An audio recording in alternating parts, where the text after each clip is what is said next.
As dusk fell on the 24th of June 1953, an F-94C Starfire took off from the Otis U.S. Air Force Base near Cape Cod, Massachusetts, to investigate a mysterious, unidentified flying object. But when the plane reached a height of just 1,500 feet, all the control systems suddenly failed. Unable to gain control of the aircraft, the pilot and his radar operator bailed out. By this time, the Starfire had fallen 900 feet and was plunging towards the ground at 185 miles an hour. The pilot reached the ground safely, but wondered why he had not heard the sound of his plane crashing. In fact, there had been no explosion and no impact. The plane had simply vanished.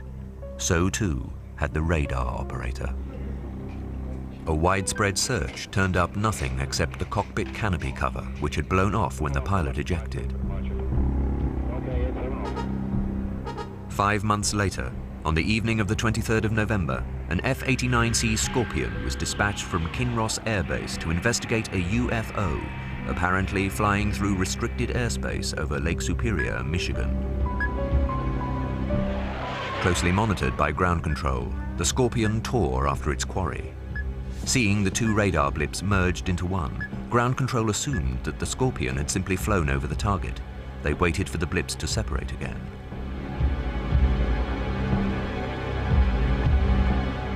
But they never did. The single blip vanished, and all radio contact ceased. An extensive search of the lake and the surrounding area revealed nothing. The plane and its two-man crew had completely disappeared. Rumors began to circulate that the Scorpion, like the Starfire months before, had encountered an unfriendly visitor from outer space. Though the idea of UFOs was a new one, pilots have reported seeing strange things in the sky since the closing stages of the Second World War. On the night of the 22nd of December 1944, nothing could have prepared the pilot of a P-38 Lightning for what he was about to see. As he nervously scanned the dark skies 10,000 feet over Germany's heartland, he saw a glowing fire-colored sphere racing out of the blackness towards his plane. When it reached the P-38, the sphere leveled off and began moving around the wingtips. No matter what he tried, the pilot could not shake it off. Then, almost as if it had grown tired of playing a game, the strange object suddenly disappeared at great speed, leaving the relieved pilot to return safely to base. Later, other pilots returning from missions reported seeing the same kind of phenomena. Sometimes the spheres appeared as sinister, metallic-looking objects. Sometimes as fiercely glowing balls of fire. And sometimes as twinkling clusters of brightly colored lights. But whatever their appearance, they did nothing more than appear fleetingly before vanishing. These mysterious objects were nicknamed Foo Fighters, after a popular comic strip of the day featuring a character called Smokey Stover. Smokey's catchphrase was, "Where there's foo, there's fire." The first pilot known to have used the term, in December 1944, was U.S. Lieutenant Donald Myers. From Chicago, Myers had probably seen the Smokey Stover strip in one of his hometown newspapers. He described encountering a Foo Fighter. "It chased me 20 miles down the valley of the Rhine. I turned to starboard, and the two balls of fire turned with me. We were going at 260 miles an hour, and the balls were keeping right up with us." Later, when highly secret US military files from November 1944 to January 1945 were released, at least one report corroborated Myers' mysterious encounters in the skies over Germany. It described 5 or 6 red and green lights in a T shape, which followed another aircraft for several miles before vanishing.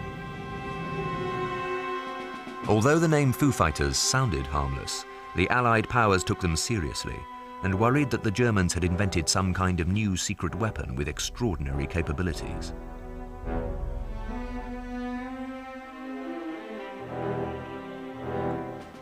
When America entered the war following the Japanese attack on Pearl Harbor, Hitler knew the stakes had risen.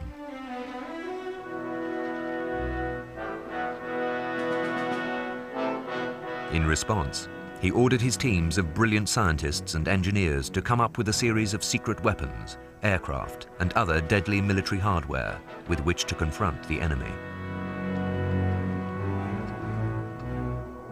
The most effective were the so-called vengeance weapons, of which the deadliest was the V-2 surface-to-surface missile.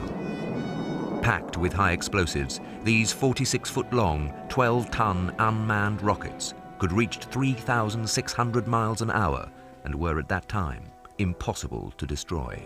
Hundreds rained down on Britain, causing widespread panic, massive destruction, and great loss of life.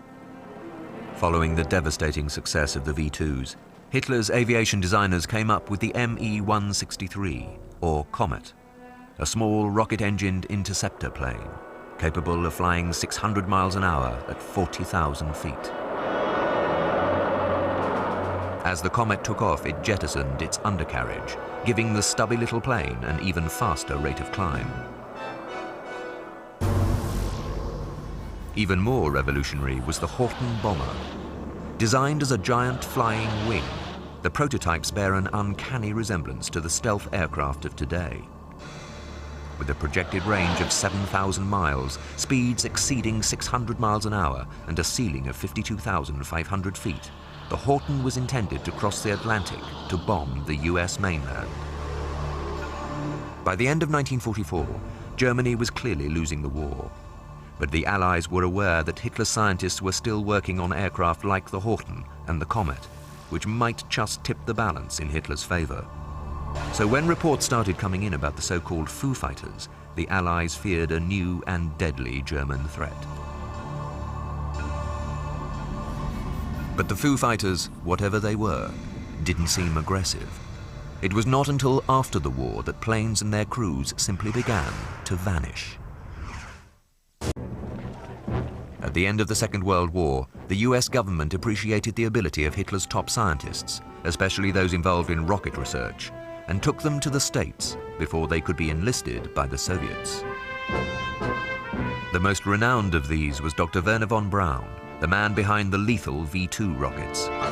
He had led a remarkable team at the top-secret Peenemünde base. The Americans were surprised to learn that Hitler scientists were at least 5 to 10 years ahead of their own. The ex-Nazi scientists settled into their work at Fort Bliss, Texas. The vast open area of nearby White Sands, New Mexico, was used to test new missiles and rockets. It was not long before US pilots once again began to see mysterious objects in the skies.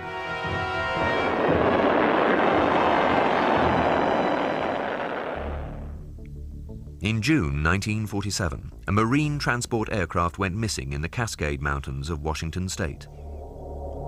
Businessman Kenneth Arnold, a pilot with more than 4,000 hours flying time, was convinced he could find the plane and claim the $5,000 reward. At 2 p.m. on the 24th of June, Arnold took off from the Chehalis airfield. It was a perfect day, clear and bright. Arnold's plane, a rugged single-engined Corsair, was particularly suited to mountain work, and he estimated it shouldn't take more than an hour to find the missing transport.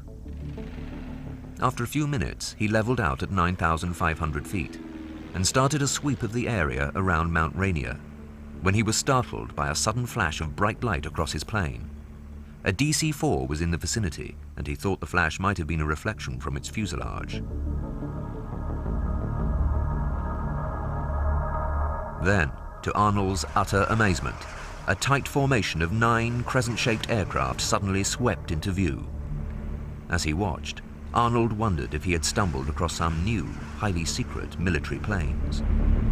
He later said, "What kept bothering me as I watched them flip and flash in the sun right along their path was the fact that I couldn't make out any tail on them, and I am sure that any pilot would justify more than a second look at such a plane.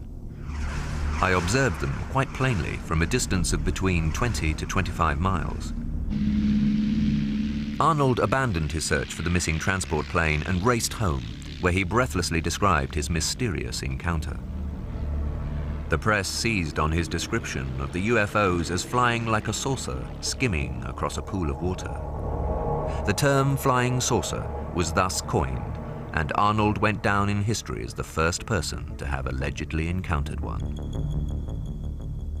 Arnold, a former military pilot, was considered a reliable witness. As the FBI itself stated, it is difficult to believe that a man of Arnold's character and apparent integrity would state that he saw objects and write up a report to the extent that he did if he did not see them. The US authorities denied any knowledge of the strange objects, so Arnold suspected that he might have seen some unknown type of Russian aircraft. But the more he thought about it, the more he was convinced that what he had seen over the Cascade Mountains that summer day in 1947 defied all rational explanation. Stranger still was the fact that just 2 weeks later, a farmer discovered unusual pieces of metal scattered on the ground near Roswell, New Mexico. The 509th Bomb Group, which examined it, initially said the metal appeared to be from a crashed UFO. They later claimed that the farmer had found nothing more than the remains of a weather balloon. Nonetheless, Area 51, as it became known, was sealed off to the public. Until his death in 1984, Arnold was obsessed with finding the truth and even wrote a book on the subject. Following Arnold's UFO experience, there was a rash of sightings of other strange objects over America. Some were undoubtedly meteorites, burning up as they hit Earth's atmosphere. But there were others which remain a complete mystery. Early in the afternoon on the 7th of January 1948, Kentucky State Police headquarters in Elizabethtown received a number of puzzling phone calls. Worried reports of an enormous circular object high in the sky. The strange object appeared to be moving slowly south. Alarmed that some sort of elaborate robbery might be in progress, the state police passed the information on to the military police guarding nearby Fort Knox, which held America's vast gold reserves. The MPs, in turn, informed the control tower at Godman Air Force Base. By this time, however, astonished base personnel had already seen the strange object for themselves. Meanwhile, 4 P-51 Mustangs of the Kentucky Air National Guard 165th Fighter Squadron had taken off on a low-level training flight from Marietta, Georgia, and were now in the area. As the Mustangs neared Godman, the control tower asked them to take a closer look at the mysterious UFO. Their leader, a 25-year-old captain, Thomas Mantell, was a distinguished Second World War fighter pilot. Mantell had logged nearly 3,000 hours since graduating in the summer of 1943.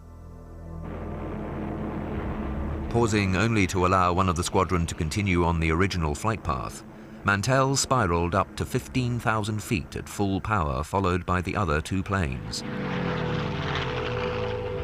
At 2:45 p.m., he radioed the Godman control tower saying, "The object is directly ahead of me and above me now, moving at about half my speed." Half an hour later, Mantell reported back with a description of the UFO. It appears to be a metallic object or possible reflections of sun from a metallic object. It is of tremendous size. At 23,000 feet, Mantell's fellow pilots were feeling dizzy from lack of oxygen. They decided to break off and descend to a safer level, leaving Mantell apparently heading straight for the sun. His radio responses became increasingly garbled. Then, there was silence. An hour and a half later, the wreckage of a Mustang was found in a field near a farmhouse. The shattered body of the dead pilot remained strapped in his seat. It was Thomas Mantell. Meanwhile, the giant UFO appeared to continue on its course. It was last seen in the skies over the Midwest, where a dozen airfields reported seeing a flaming object on the far southwest horizon. However, no more planes were sent up. The mysterious UFO eventually disappeared. As news of Mantell's dramatic and violent death leaked, the press began to speculate wildly about how he had died. The most popular theory was that he had been shot down by an alien spacecraft. This was swiftly refuted by the US Air Force, which offered 2 more likely possibilities. The first was that Mantell had mistaken the planet Venus for a UFO. In climbing too high, it's likely he lost consciousness through lack of oxygen, lost control of his plane, and crashed.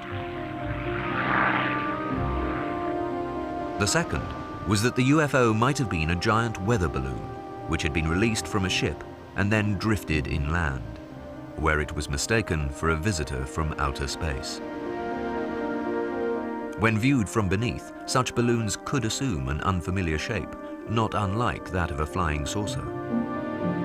However, as the UFO had been seen simultaneously by people hundreds of miles apart, this was discounted. Whatever it was, the strange object was never seen again. Despite the official explanations for Captain Mantell's death, a great many people thought that with the Cold War between East and West gathering pace, what he had actually encountered was some sinister new Russian aircraft sent to spy on the US. Similarly, the Soviet people were convinced that any strange sightings over their own vast country were of dangerous new weapons being developed in the West.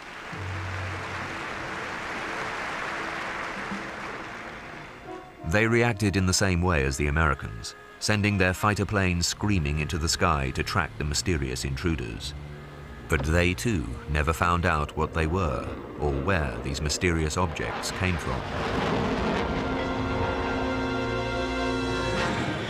But whatever their pilots might have thought, neither the US nor the Soviet governments really believed that these UFOs were from outer space.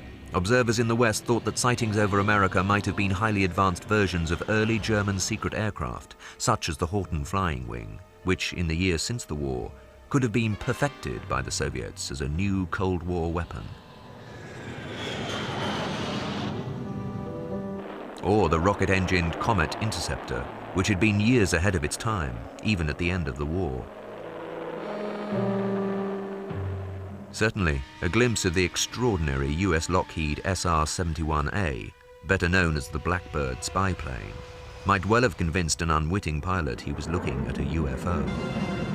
Able to reach 100,000 feet and fly at more than 3 times the speed of sound, the sinister and menacing-looking Blackbird was a closely guarded military secret for at least 10 years.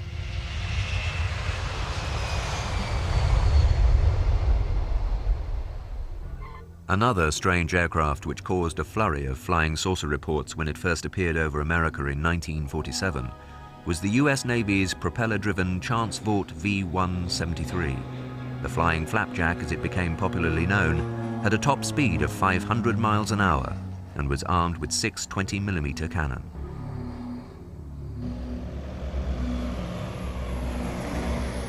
As the curious craft headed for a summer air display at Floyd Bennett Naval Air Station, bathers on the Long Island Sound beaches, alarmed at such an unfamiliar sight, rushed for the phones. US authorities treated any credible sighting or encounter with UFOs with the utmost seriousness. Each sighting was investigated thoroughly by the Air Force, as Major General James Samford, US Air Force Intelligence Chief, and later head of the top-secret National Security Agency, explained.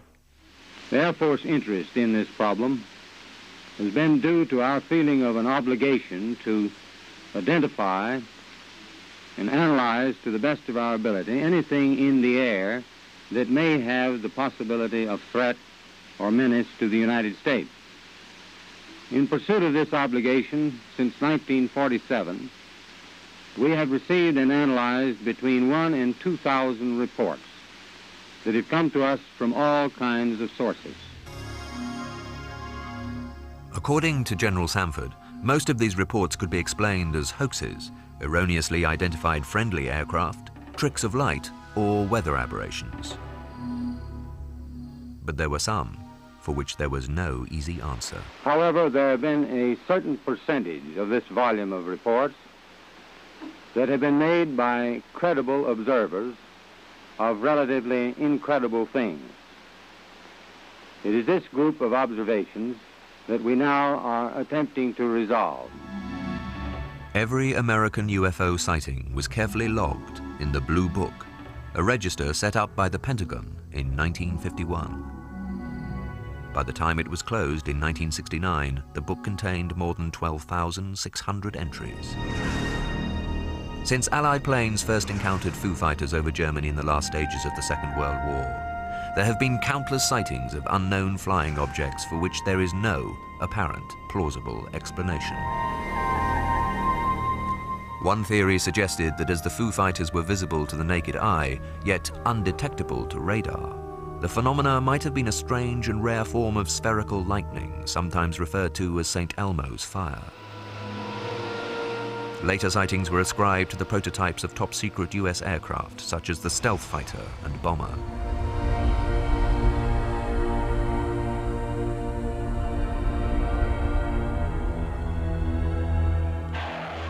But just how and why some planes vanished when investigating these strange UFO phenomena remains a mystery.